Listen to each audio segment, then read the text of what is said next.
Bad habits that secretly mean you're a genius, according to science. Are your flaws actually superpowers? You've probably heard it all your life. Clean your room. Stop worrying so much. Don't say such dark things. Society teaches us that these are flaws, habits to correct. But what if that's completely wrong? What if these so-called weaknesses are actually signs of a brilliant mind?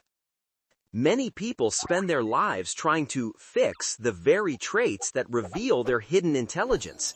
You might be suppressing your potential simply because the world misunderstands these behaviors. We're about to uncover 9 surprising signs that you might be secretly intelligent, traits often mistaken for bad habits. One of them even stuns scientists. So ask yourself, are you a worrier, a night owl, or someone who thrives in creative chaos? What if these aren't failures, but the fingerprints of genius? Let's begin with what you can see, the mess on your desk. It's not laziness, it's a clue.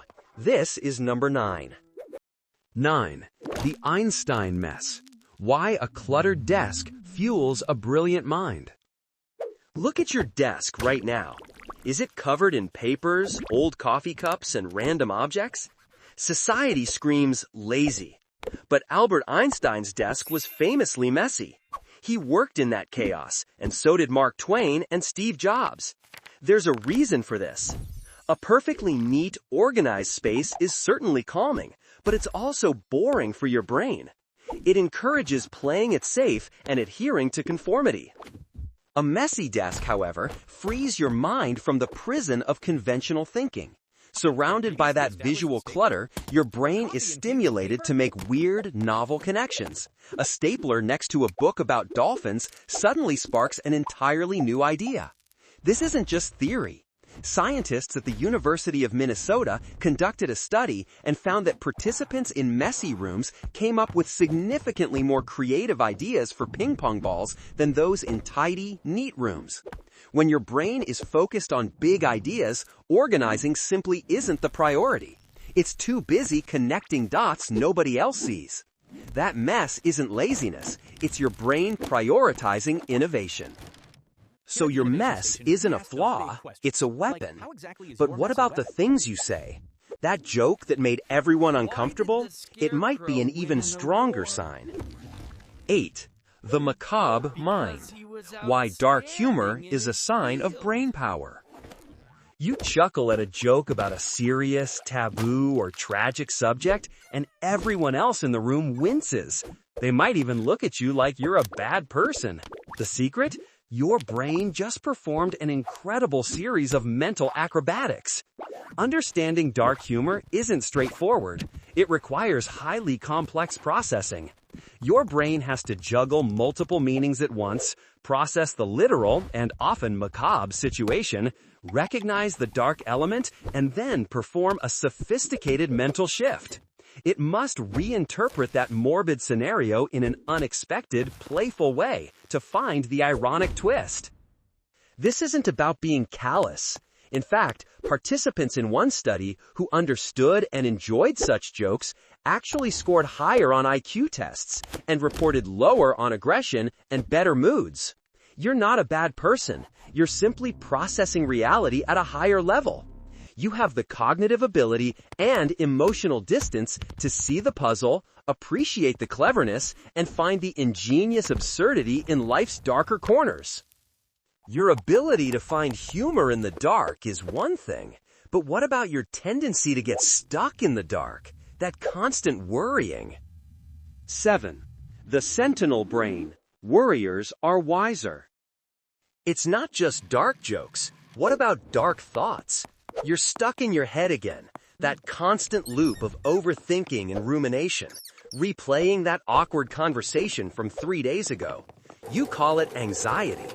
But that tendency to get stuck in your head could indicate a sharp mind. A surprising link exists between anxiety and higher IQs. Why would a smarter brain lead to more worries? Because a highly capable brain is simply better at imagining future possibilities, and that includes all the negative ones. Your mind is a powerful scenario calculator, constantly running complex what-if scenarios that others might not even consider. This is linked to what is known as sentinel intelligence. Your brain is constantly scanning for potential threats, analyzing social dynamics, and anticipating pitfalls. This isn't a modern flaw. It's a powerful evolutionary advantage. The early human who worried and said, "That dark cave looks dangerous," was the one who survived to pass on their genes. Now, this doesn't mean severe, crippling anxiety makes you a genius. But for everyday worriers, that tendency to analyze deeply is your highly capable brain making sense of a complex world. Your inner worrier might just be your inner genius. But what about when your mind wanders and your hand starts moving? 6. The focused scribble. Doodling unlocks your brain. While your mind is busy worrying, what is your hand doing? You're in a long, boring meeting, and your pen starts to wander, creating swirls and shapes in your notebook. Your boss might think you're not paying attention, but those seemingly mindless scribbles are actually a secret weapon your brain uses to stay focused. The tension is between appearing distracted and actually preventing distraction. When bored, your brain is on the verge of full-blown daydreaming, planning the weekend, rehashing a conversation. Doodling is the perfect low-stakes activity. It provides just enough cognitive focus to prevent your mind from wandering completely, but not so much that it distracts from the primary task. This is proven. Psychologist Jackie Andrade conducted a study where participants listened to a dull voicemail. The group that was instructed to doodle recalled 29% more information than the group that just listened. Author Suni Brown calls it a powerful thinking tool and a crucial form of self-regulation. Your brain isn't goofing off. It's intelligently finding a way to stay engaged and absorb information. So doodle away. Your brain is working. And speaking of when your brain works, what if your best ideas don't come in the day at all? 5. The rebel clock. Why night owls rule. It's not just what you do in a boring meeting, but when you do your best work. Society praises morning larks, but what about night owls? If your best ideas come when the world is asleep, this isn't a flaw. It might be an evolutionary edge. The tension has always been the early bird gets the worm versus the innovator. For most of human history, sunlight dictated all activity. Being active when it's dark is a novel behavior in evolutionary terms, and intelligent individuals are often drawn to novelty. Sleep expert Professor Jim Horn found that evening types often lean towards being extroverted, creative types like poets, artists, and inventors. Their brains are wired for a different kind of problem solving. This is supported by findings from a study on medical students, which found that eveningness was positively correlated with higher intelligence. This could be because the quiet, distraction-free night hours provide the perfect environment for deep thinking. Or it might be that nonconformist streak where intelligent people simply forge their own paths. So, embrace those late nights. You're tapping into your edge. And what are you doing in all that quiet? You're probably talking to yourself. 4. The inner coach. Self-talk superpowers. In the quiet of the night, you're deep in thought. And often, that means you're deep in conversation with yourself. You might be muttering solutions while you work, or having a full-blown silent conversation in your head. You're not crazy. You're firing up one of your brain's most powerful tools. This isn't random brain noise. It's your built-in supercoach. This goal-directed self-talk is your brain actively processing information. When you talk yourself through learning a new skill, it's like a personalized tutorial, solidifying the information and helping you learn faster.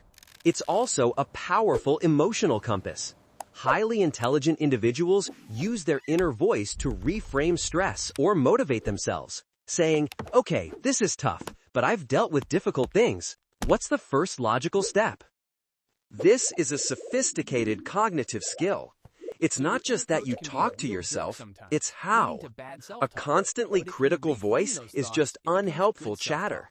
The intelligent habit is productive self-talk, asking questions, exploring solutions, and encouraging yourself. That internal coach is making you more efficient, which brings us to a habit everyone mistakes for a weakness. 3. The Gates method. Smart laziness wins. Your inner voice is constantly working to optimize, which naturally leads you to the quickest, most efficient path. Others just call it smart laziness. You just found the fastest way to finish a task, and someone called you lazy. They're wrong. You're practicing strategic laziness, and Bill Gates would hire you for it. There's a sharp distinction between being a couch potato and being strategically lazy. This isn't about avoiding responsibility. It's about maximizing efficiency. Bill Gates famously said he'd choose a lazy person for a hard job because they'll find an easy way to do it. That easy way requires insight, creativity, and problem solving. This concept isn't new. German General Kurt von Hammerstein-Eckward stated that clever and lazy officers were destined for the highest leadership, because they had the intellectual clarity to see what mattered and the intelligence to find the simplest, optimal path to achieve it. This also aligns with a 2015 finding that people who enjoy thinking tend to be less physically active. Big thinkers are often happy sitting still, lost in thought, possibly figuring out how to automate their chores. Your brain is wired to conserve energy. That urge for a shortcut isn't a character flaw, it's your intelligent brain at work. Laziness is just finding the optimal path. But what happens when that path breaks all the rules? 2. The rebel question. Breaking norms is a hallmark of intelligence. Finding the efficient path is smart, but what about finding a path no one has ever taken? You look at a rule everyone follows and think to yourself, but why? This is dumb. That urge to poke at the status quo isn't just defiance, it's high intelligence at work.